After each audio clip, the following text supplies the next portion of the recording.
Alright, welcome back to another league race. This time we're with TMC, TWL, and this time we are at Canada, the Circuit de Gilles, Villeneuve. So, heading into this one, again, points finish to build on my podium at Monaco was the objective. So, on the radar there, you can see I checked every single race. I checked the weather before we start, and it was dry. So, grand. Heading out in the super softs, you can see I kind of slid into the turn 4 wall. So that on my first run, this is my first flying lap on super. So I came in, obviously just to, because no point continuing on with that wing damage. Absolutely none. You're wasting tires, you're wasting time, you're wasting. You could even do yourself a lot worse by binning yourself. So I came in, I went out, and this is my flying lap then. After that, it was a really clean lap, like a very, very clean lap when I come across the line. It's going to be a 9 flat on supers, and that was very pleasing to me. Very pleasing indeed. So, again, the strategy would have been to do this banker on supers and do ultras near the end, and that's what this is here. I'm waiting to the 4-minute mark to go out. I've got my ultras ready to go, and we're going to go out and see if we can improve on this tyre. I really want to improve, even if it was...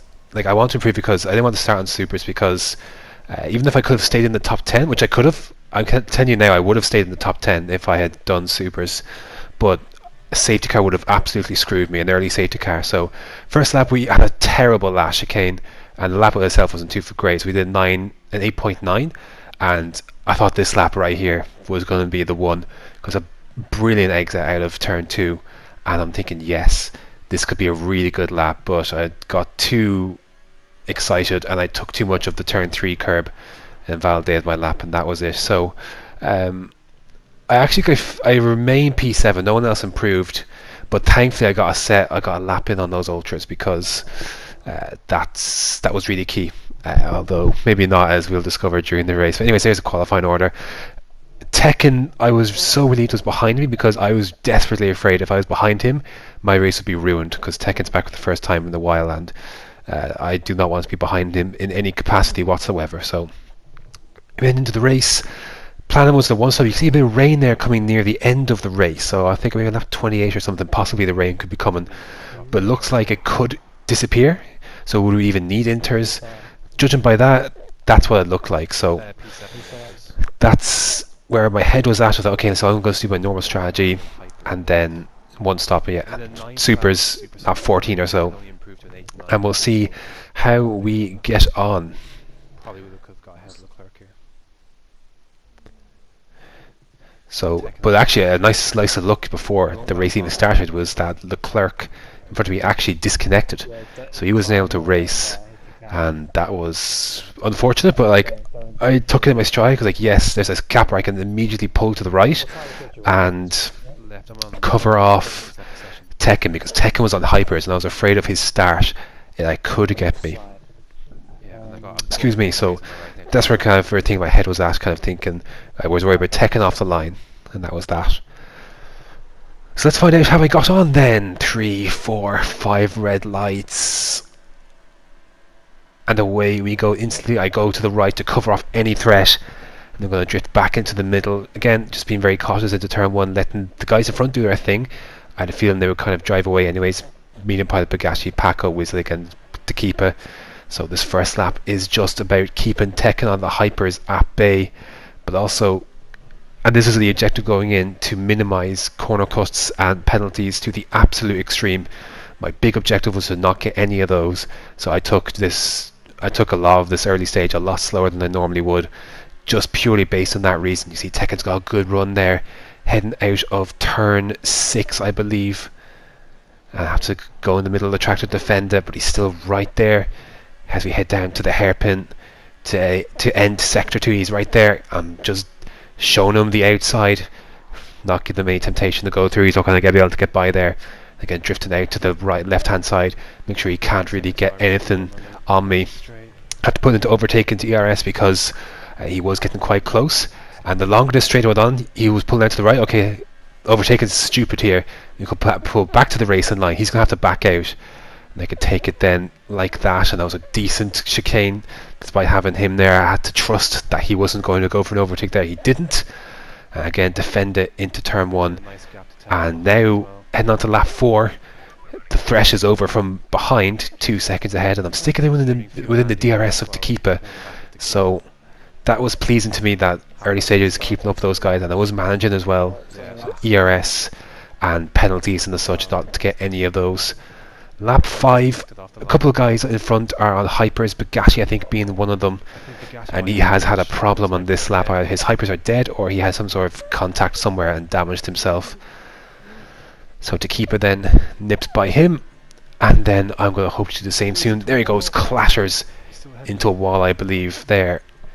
And again, just being careful, knowing that you're approaching a wounded animal as such, runs very wide, and going to nip by easily here enough in the end. Thankfully Tekken didn't make this too difficult, or Bugatti I should say, didn't make it too difficult. And there you go, then before we open the DRS we are by. I even put down the standard as well so I could save a bit while I could, because I knew Bugatti wasn't be getting by.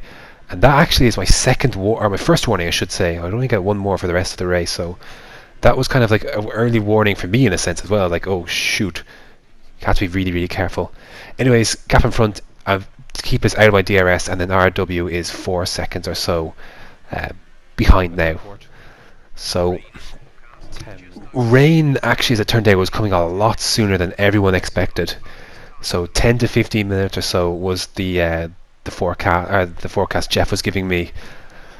So medium pilots then pitting then on lap 9. So the weather then looked like it was playing a lot more factor than I thought it might be. And I was debating at this stage, what do I do? Do I try and hang these ultras out, or do I come for my regular stint as such, my regular stop, my scheduled stop? So anyways, head on to lap 12. These ultras are really struggling. Head on to lap 13. DeKeepa is driven away 5 seconds, and I've lost a good bit of time to RW. I think Extrema is behind that little gang as well in there behind.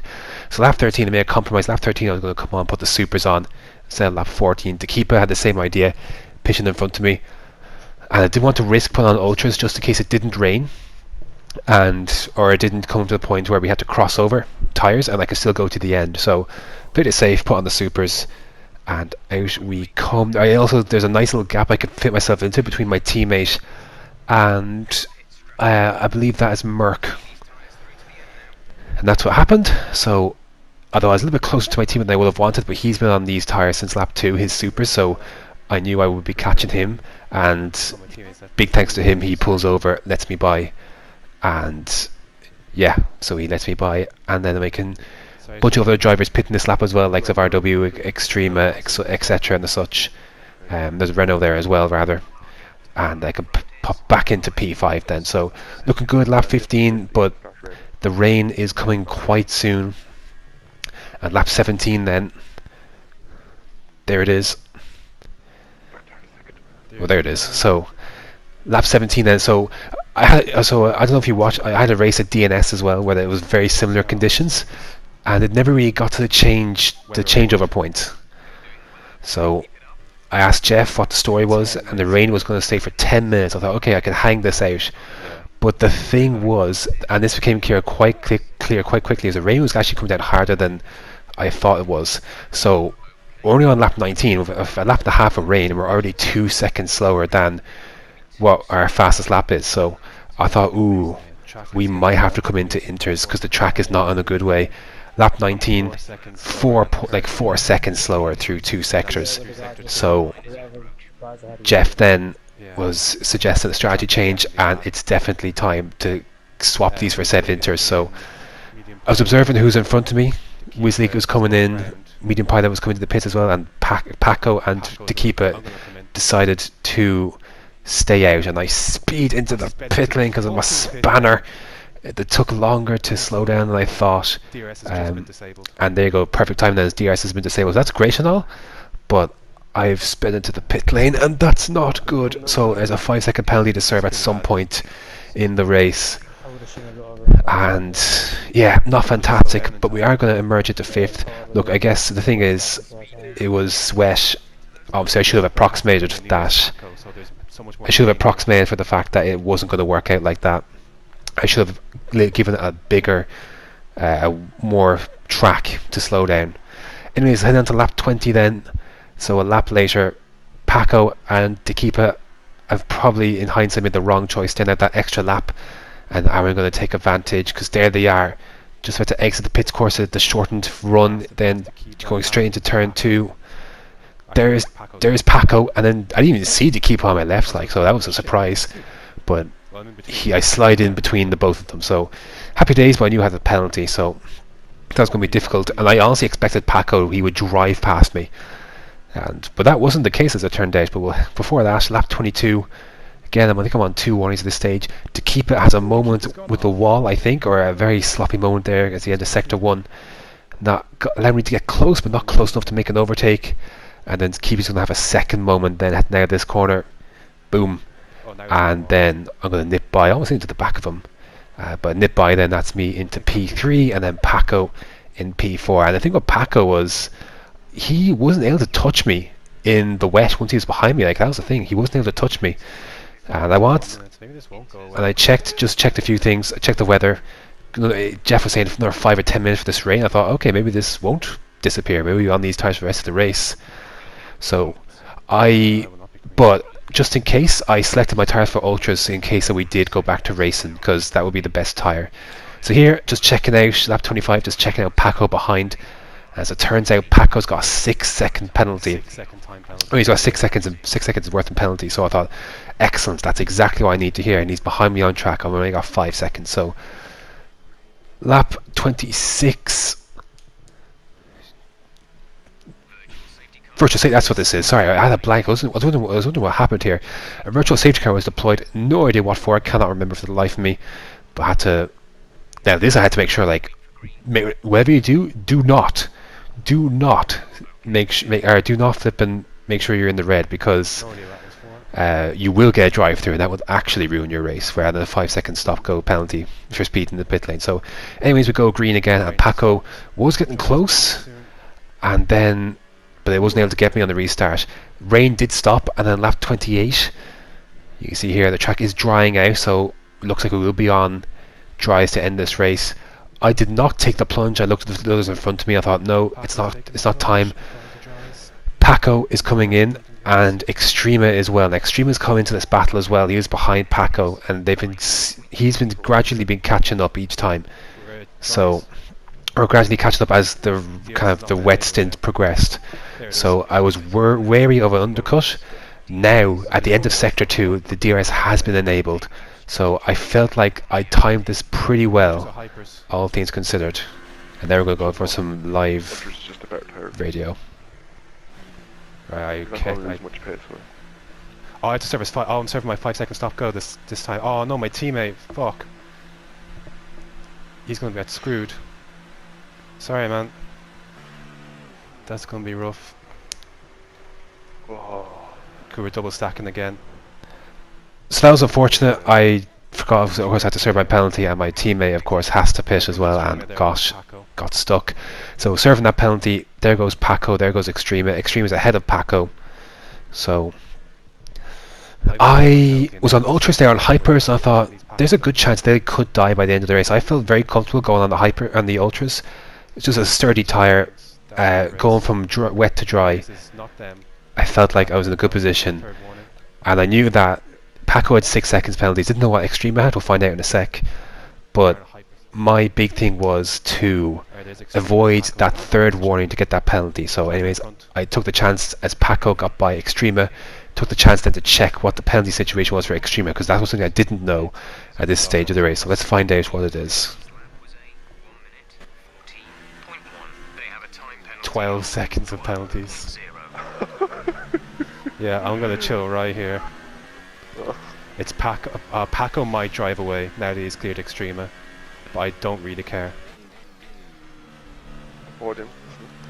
Yeah, but like if he drives away, he drives away. Like, what can I do? You know. If he gains 6 seconds on me, fair play. There's only about 5 or something. There's lap 31 now. So that's where my head was at. Extrema it wasn't going to touch because he had too many penalties. Paco could drive away, and if he did, fine, fair play. But I knew he had penalties as well, and of course my penalties outgone because I served my stop go. So this is for position then. I don't have to worry about that anymore. So anyways, heading on to lap 32 then. That was my race. Again, I was actually close up the gap then to Extreme and such, and Packer didn't drive away either. So lap 35, last lap of the race. My teammate's behind me, so he's had a good race, all things considered. Winsleague wins the race, fair play to him. Did a really good job. See sun shining nice and bright now, so this race really has come full circle. What a weird race, man, what a crazy race. And so, coming out of the final chicane, Paco's just up the road. I still have no penalties, and this should be P3. And it is. That is back-to-back podiums. I'm very happy with that drive. Fantastic drive, I have to say. Strategy, I think I played excellently. I played it well. I think I did this. I think I made the right call with the ultra softs. I didn't get a penalty in terms of exceeding track limits or corner cutting. The 5-second stop go, it is what it is. It was difficult, but ultimately what saved me was not getting those track limit penalties. So consistency definitely carried me above those guys that were quicker than me today. So very, very happy with that. Back-to-back podiums. Track isn't Monaco, so no excuses in terms of pad versus wheel. That's a legit podium, so very, very happy with that. But that's going to do it for round number 7 of TMC TWL. Next up is France. Complete unknown. Absolutely no idea what's going to happen there, so should be very fun indeed. So there's the results. 2 McLarens. McLaren's doing well to get penalties, so go McLaren. Until next time.